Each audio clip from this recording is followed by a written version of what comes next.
नमस्कार, आप देख रहे हैं अनोखी आवाज और मैं हूं आपके साथ पूर्वी राय। साल 2028 में होने वाले सिंहस्थ को लेकर उज्जैन में तैयारियां शुरू हो गई हैं। सिंहस्थ की तैयारियों का जायजा लेने के लिए अखाड़ा परिषद के अध्यक्ष रविंद्र पुरी महाराज उनके दौरे पर हैं। उन्होंने बजट में 2005 करोड़ रुपए के प्रावधान के लिए सरकार को धन्यवाद करते हुए मांग की है कि सिंहस्थ में पवित्र स्नान के समय यूट्यूबर्स पर बैन लगना चाहिए। अखाड़ा परिषद के अध्यक्ष रविंद्र पुरी महाराज ने सिंहस्थ के लिए बजट बढ़ाए जाने की भी बात कही है। इस साल पेश हुए बजट में सिंहस्थ के लिए 2005 करोड़ रुपए का प्रावधान किया है। बीते दिनों सीएम ने मुख्यमंत्री आवास पर इसे लेकर अधिकारियों के साथ बैठक भी की। अब उज्जैन में संत और अखाड़ों ने भी तैयारियों का जायजा लेना शुरू कर दिया है। अखाड़ा परिषद के अध्यक्ष रविंद्र पुरी महाराज ने कहा, सिंहस्थ के लिए दिव्य और अलौकिक नगरी उज्जैन को विकसित करना है। महाकुंभ में किसी ने नहीं सोचा था कि 60 करोड़ से अधिक श्रद्धालु आएंगे। आने वाले सिंहस्थ में भी करोड़ों लोग आएंगे। इसके लिए सभी तैयारियां दुरुस्त होनी चाहिए। पुलिस कमिश्नर से भी मेरी बात हुई है। यहाँ 10 से 11 करोड़ लोगों के आने का अनुमान है। मेरा यह अनुमान है कि करीब 40 करोड़ श्रद्धालु तो आएंगे ही। भारत ही नहीं, विदेश में रहने वाले लोग और दक्षिण भारत के लोग भी महाकुंभ में आए थे। सिंहस्थ में कोई परेशानी ना हो, इसके लिए हमें अभी से काम करना शुरू करना होगा। सरकार काम कर रही है। कार्य में तेजी लाने की भी आवश्यकता है। 2000 करोड़ का जो है आज सैंक्शन हुआ है। मध्य प्रदेश सरकार के मुख्यमंत्री डॉक्टर मोहन यादव ने सिंहस्थ को लेकर सैंक्शन किए। क्या मानते हैं आप बजट को लेकर? बहुत बहुत आशीर्वाद, साधुवाद। बहुत खुशी की बात है कि हमारा जो उज्जैन है, यहाँ भी हमारा जो महाकुंभ की तैयारियां शुरू हो चुकी है और 2000 करोड़ का बजट सैंक्शन हो रहा है।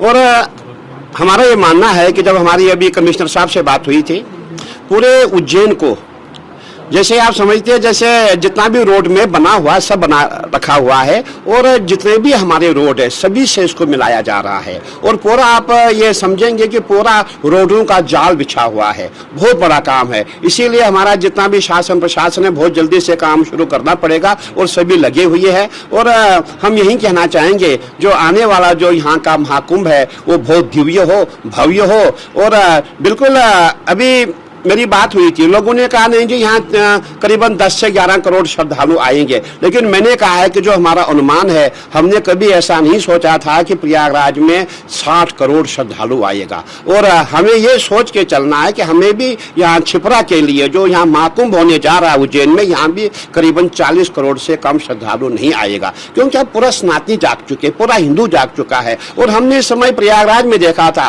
पूरा पश्चिम उत्तर दक्षिण जितने भी सनातनी है, जर्मन, जापान, अमेरिका, जितने भी कंट्रीज में हमारे हिंदू थे, सभी प्रयागराज में आए थे। और सबसे विशेष बात हमने ये देखी थी, कभी भी किसी महाकुंभ में या अर्धकुंभ में दक्षिण भारत नहीं आया था। इस समय हमने देखा पूरे दक्षिण भारत के जितने हिंदू है, जितने सनातनी है, सभी महाकुंभ में आए थे। इसीलिए हमको जो है थोड़ा सा और कार्य करना है और हमें इसके लिए प्रयास करना कि बहुत जल्दी हम यहाँ का कार्य शुरू करें, ताकि आने वाले समय में ऐसा कुछ न हो कि हमें उस समय दिक्कत आए, परेशानी आए। इसलिए मैं चाहूंगा कि सरकार जो है पूरा काम कर रही है। और अभी मेरी कमिश्नर साहब से बात हुई थी, उनका पूरा प्रयास है कि उज्जैन को बहुत दिव्य, भव्य और आध्यात्मिक नगरी बनाई जाए, ताकि पूरे विश्व में याद किया जाएगा कि जो महाकाल की नगरी है, विक्रमादित्य की नगरी है, सब जो एक बार यहाँ आएगा वो पुनः दोबारा भी आएगा, तीसरी बार भी आएगा। क्योंकि माननीय मुख्यमंत्री जी का विजन है कि हमें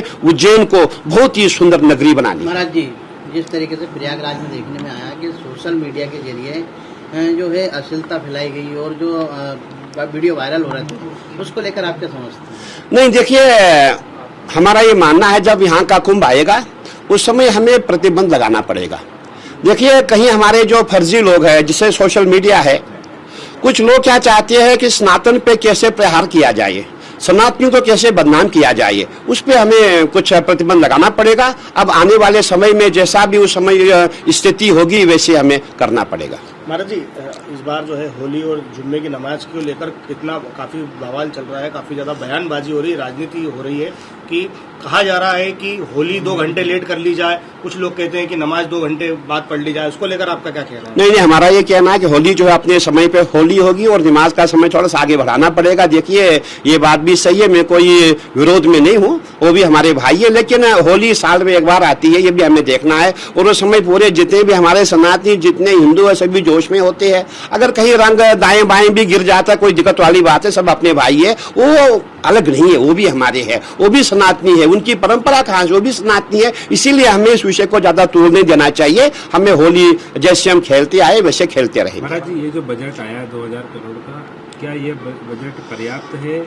और अभी पिछली बार जब सिंहस्थ हुआ था तो 5 साल पहले से काम चालू हुआ है। देखिए, आपने देखा होगा अभी जो बजट है, अभी 2000 करोड़ में काम नहीं होगा, यहाँ 10,000 करोड़ रुपया चाहिए, तब जाकर के उज्जैन का जो महाकुंभ हो सकता है। अभी बहुत समय है, क्योंकि 28 में महाकुंभ है, अभी बहुत पैसा चाहिए, तभी जाकर के तो उज्जैन का महाकुंभ होगा। और आपने देखा होगा पूरे हिंदू इस समय जो है, जहाँ भी कहीं कोई फंक्शन होता है, जहाँ भी कोई सनातन का काज होता है, वहाँ सभी हिंदू पहुंच जाते हैं। मैं समझता हूँ बजट बहुत कम है और आगे चल के उसको बढ़ाया जाएगा। मैं समझता हूँ 10,000 करोड़ से कम यहाँ का मेला नहीं होगा।